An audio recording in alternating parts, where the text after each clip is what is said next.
Good morning. मैं doctor Sangeeta Nagarwal, government college Bandikui से। आज हम चर्चा करेंगे अगस्त क्रांति। इस समय देखिए अगस्त सप्ताह चल रहा है और हम इसीलिए इस सब्जेक्ट को या इस विषय को लेकर आए हैं। अगस्त क्रांति जो भारतीय इतिहास में भारत छोड़ो आंदोलन के नाम से प्रसिद्ध है। अगस्त क्रांति का लक्ष्य था भारत से ब्रिटिश साम्राज्य को समाप्त करना और पूर्ण स्वराज्य की प्राप्ति। अब गांधी के सामने ऐसी कौन सी परिस्थितियाँ आ गई थी जो गांधी को अगस्त क्रांति का प्रस्ताव लाना पड़ा। तो देखिए इस समय 1 सितंबर 1939 को जर्मनी ने पोलैंड पर आक्रमण कर दिया और यहाँ से शुरुआत हो जाती है द्वितीय विश्व युद्ध की। द्वितीय विश्व युद्ध में पूरा विश्व दो खेमों में बंट जाता है, ध्रुवीय राष्ट्र और मित्र राष्ट्र। मित्र राष्ट्र में अमेरिका, ब्रिटेन, रूस, चीन इत्यादि देश थे और ध्रुवीय राष्ट्र में जापान, जर्मनी और इटली। जर्मनी और जापान ने ब्रिटिश साम्राज्य के बहुत सारे क्षेत्रों पर अधिकार कर लिया। जापान ने मलाया, सिंगापुर, बर्मा इत्यादि पर अधिकार करके रंगून तक उसका कब्जा हो गया था। उधर जर्मनी ने अमेरिका के पर्ल हार्बर पर आक्रमण कर दिया था। अब जापान का अगला संभावित आक्रमण भारत की ओर था। जापान ब्रिटिश साम्राज्य के अंतर्गत आने वाले क्षेत्रों पर एक एक करके अधिकार करता जा रहा था। इस स्थिति में अमेरिका और ब्रिटेन दोनों ही नहीं चाहते थे कि भारत पर जापान का आक्रमण हो। तो ब्रिटेन और अमेरिका यह चाहते थे कि किसी भी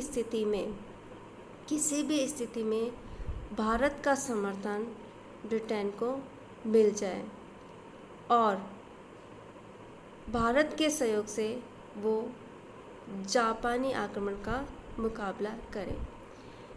अब देखिए भारत का सहयोग, ब्रिटिश सरकार को पता था कि भारत का सहयोग उसको आसानी से नहीं मिलेगा, इसीलिए उसने एक योजना बनाई। 11 मार्च 1942 को ब्रिटिश प्रधानमंत्री विंस्टन चर्चिल ने ब्रिटिश संसद से एक घोषणा की। उसने कहा कि जापान की प्रगति से भारत को खतरा है और हमलावरों से देश की रक्षा करने के लिए भारतीय संगठनों को एकत्रित करना होगा और भारतीय गतिरोध को समाप्त करने के लिए ब्रिटिश सरकार के प्रतिनिधि के रूप में क्रिप्स मिशन भारत की ओर प्रस्थान करेंगे। 23 मार्च 1942 स्टेफर्ड क्रिप्स भारत आए। 30 मार्च 1942 जब वो भारत आए थे तो उन्होंने वायसराय, उसकी कार्यकारिणी के सदस्य और भारत के विभिन्न दलों के लोगों से उसने बात की। चर्चा करने के बाद स्टेफर्ड क्रिप्स ने 30 मार्च 1942 को अपना प्रस्ताव पारित किया। भारत के विभिन्न दलों ने स्टेफर्ड क्रिप्स का प्रस्ताव देखा। उसमें बहुत सारे मांगों को शामिल किया गया था, जैसे कि संविधान निर्मात्री सभा और जो मुख्य चीज़ थी भारत को स्वराज और रक्षा का प्रश्न, ये उसमें महत्वपूर्ण था। तो जो औपनिवेशिक स्वराज्य का प्रश्न था, क्रिप्स प्रस्ताव में भारत को युद्ध के बाद औपनिक स्वराज्य देने की बात कही गई थी और भारत की रक्षा का भार भी ब्रिटिश सरकार ने अपने पास रख लिया था। इन विषयों को लेकर भारत के दलों में भारत के दलों ने इन विषयों को नामंजूरी दे दी। भारत किसी भी स्थिति में अब पूर्ण स्वराज्य लेना चाहता था और किप्स प्रस्ताव में उनको सिर्फ औपनिवेशिक स्वराज्य मिल रहा था, और वो भी युद्ध की समाप्ति के बाद, यानी कि औपनिवेशिक स्वराज्य भी तत्काल न देकर उसको भविष्य के गर्त में छोड़ दिया गया था। उसकी कोई योजना स्पष्ट नहीं थी। तो भारतीय दलों के नेताओं ने क्रिप्स प्रस्ताव को नामंजूर कर दिया। 11 अप्रैल 1942 को स्टुअर्ट क्रिप्स ने अपना प्रस्ताव वापस ले लिया और वो इंग्लैंड चला गया। इंग्लैंड जाकर उसने ब्रिटिश संसद से ब्रॉडकास्ट कर अमेरिकी जनता को भारतीय राजनीति में उत्पन्न सांप्रदायिक गतिरोध का ज्ञान कराया, और उसने कहा कि यदि हम कांग्रेस की मांग को स्वीकार कर लेते हैं तो इसका अर्थ होगा कि मुस्लिम जनता और अछूतों पर हिंदुओं का शासन स्थापित करना। गांधी ने अंग्रेजों को इस अराजक स्थिति में भारत छोड़ जाने के लिए कहा है, और यदि अंग्रेज भारत नहीं छोड़ते हैं तो गांधी ने एक आंदोलन करने की धमकी दी है।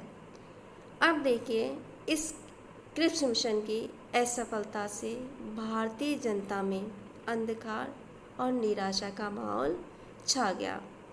इस समय नेहरू ने कहा कि भारतीय जनता इस समय निपट निराशा के अंधकार में डूबी हुई है, और उस निराशा से बाहर या निराशा को साहस और प्रतिरोध की भावना में बदलना आवश्यक है, और इसके लिए एक आंदोलन करना आवश्यक था। दूसरी ओर हम पहले ही चर्चा कर चुके हैं कि भारत पर जापानी आक्रमण संभावित था। जापान ने ब्रिटिश साम्राज्य के बहुत सारे हिस्से, सिंगापुर, मलाया, बर्मा इत्यादि पर आक्रमण करके रंगून तक उसने अधिकार कर लिया था। अब उसका अगला आक्रमण भारत था। भारतीय जनता ये समझ चुकी थी कि भारत पर जापान का आक्रमण सिर्फ ब्रिटिश उपस्थिति के कारण है। अगर अंग्रेज यहाँ से चले जाते हैं तो जापान भारत पर आक्रमण नहीं करेगा। तीसरा, सुभाष चंद्र बोस उन्होंने जापान की सहायता से बर्मा के मार्ग से भारत पर आक्रमण करने का, भारत पर ब्रिटिश साम्राज्य के खिलाफ आक्रमण करने का निश्चय कर लिया था। वो आज़ाद हिंद फौज को दिल्ली चलो का नारा दे चुके थे। उनका भाषण प्रतिदिन रेडियो से प्रसारित होता था। जनता उनका भाषण सुनती थी। तीसरा, इस समय भारतीय जनता के प्रति अन्य देशों की सहानुभूति भी थी। अमेरिका जैसे देश चाहते थे कि ब्रिटेन अब भारत को स्वतंत्र कर दे।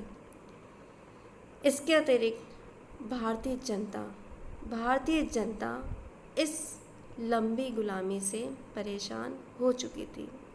वो दासता से मुक्ति चाहती थी, किसी भी तरह स्वराज्य चाहती थी। अब गांधी क्रिप्स मिशन की असफलता से गांधी के विचार भी उग्र होने लग गए थे। अब उनके दिमाग में भारत छोड़ो का विचार जमने लग गया था। उनके दिमाग में एक चीज़ स्पष्ट हो गई थी कि अंग्रेज़ों को अब भारत छोड़ना ही होगा। अंग्रेज जितनी जल्दी भारत छोड़ दें उतना ही उचित है। अंग्रेजों की भारत में उपस्थिति जापानी आक्रमण को प्रोत्साहित कर रही है।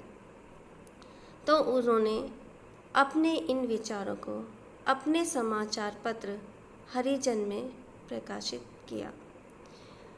उन्होंने स्पष्ट किया कि अब शांत रहना और हिंसा झेलना कायरता होगी। अब ब्रिटिश सरकार के लिए कोई कठोर कदम उठाना ही होगा। इन्हीं परिस्थितियों में 14 जुलाई 1942 को अखिल भारतीय कांग्रेस कमेटी की बैठक वर्धा में आयोजित की गई। इसमें गांधी ने अपना प्रस्ताव पारित किया। Thank you. आगे की चर्चा हम अगले वीडियो में करेंगे। नमस्कार।